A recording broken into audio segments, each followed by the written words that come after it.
l'idée du 300 kg, c'est que je m'étais d'abord dit que j'allais faire progressif, donc j'ai passé les 100 kg l'année passée avec l'X Alpine, qui fait 110, et puis j'avais décidé de refaire l'X Alpine pour m'améliorer sur cette course, et puis je m'étais inscrite à l'UTMB au mois d'août, et puis donc l'UTMB qui fait 170 pour passer en palier supplémentaire.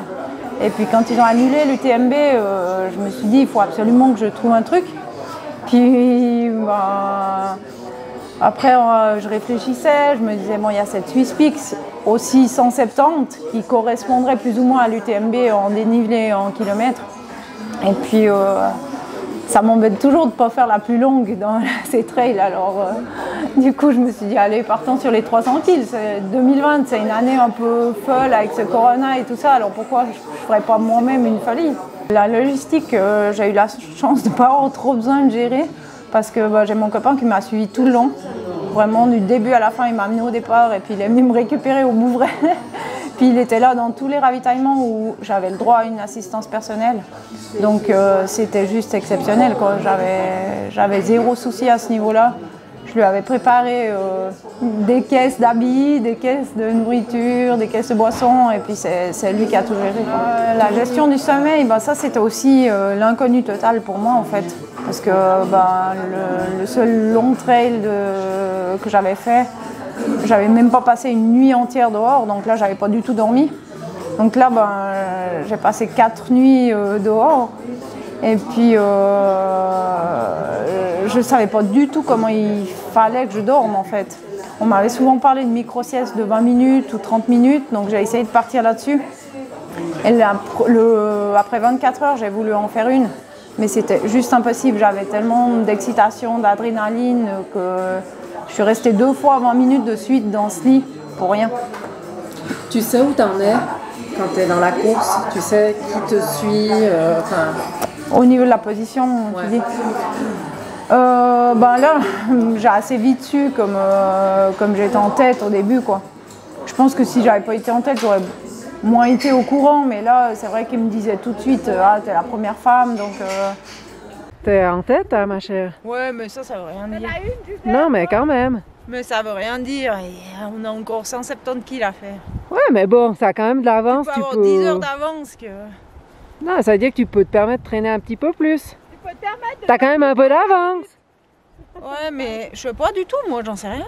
Non, mais t'as de l'avance, ouais. Maintenant, il faudrait que je regarde. Et puis, quand on m'a dit ça, je me suis dit, mais ils ont dû se tromper, c'est pas possible. Parce que moi, dans ma tête, c'était vraiment l'idée, déjà, de terminer cette course sans aucune prétention supplémentaire. Alors, j'ai eu vraiment un moment difficile, c'est la descente de la fenêtre d'Arpette. Parce que là, j'ai eu vraiment des grosses douleurs à un genou et puis j'arrivais plus du tout à courir. Donc là, ça devenait compliqué. Puis il restait encore quand même passablement de kills à faire. Donc, t'as fait comment pour tenir le coup? Dans ma tête, ça a commencé à travailler, à me dire bon, qu'est-ce que je fais? Est-ce que je continue? Est-ce que j'arrête? Parce qu'il y a des risques que vraiment j'ai des séquelles pour la suite. Mais je dirais que mes plus grands souvenirs, c'est même pas les paysages, c'est plus les gens que j'ai côtoyés, quoi. Que ce soit mes ravitailleurs, les gens qui sont venus m'encourager sur le parcours que je ne m'attendais pas. À certains moments quand j'arrive vers mes parents, c'est quand même des moments assez prenants, on dira. Et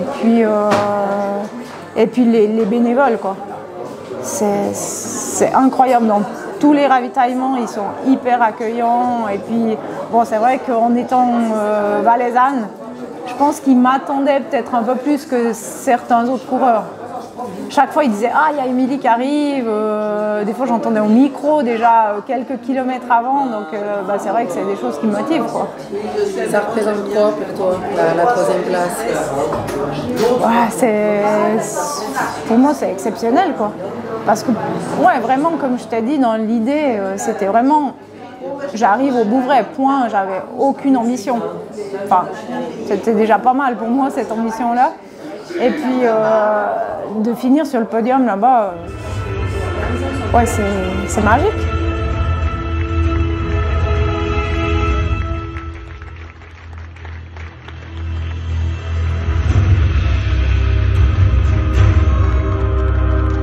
Tu referais Ça, c'est un peu la question qui tue. De toute façon, ça sera plus d'une fois par année, c'est impossible de faire ça, je pense. Mais c'est vrai qu'hier, au résultat, quand je discutais avec les autres coureurs, et puis qu'on se disait un peu tous, à l'année prochaine, j'avais presque envie de dire oui, et puis de signer tout de suite.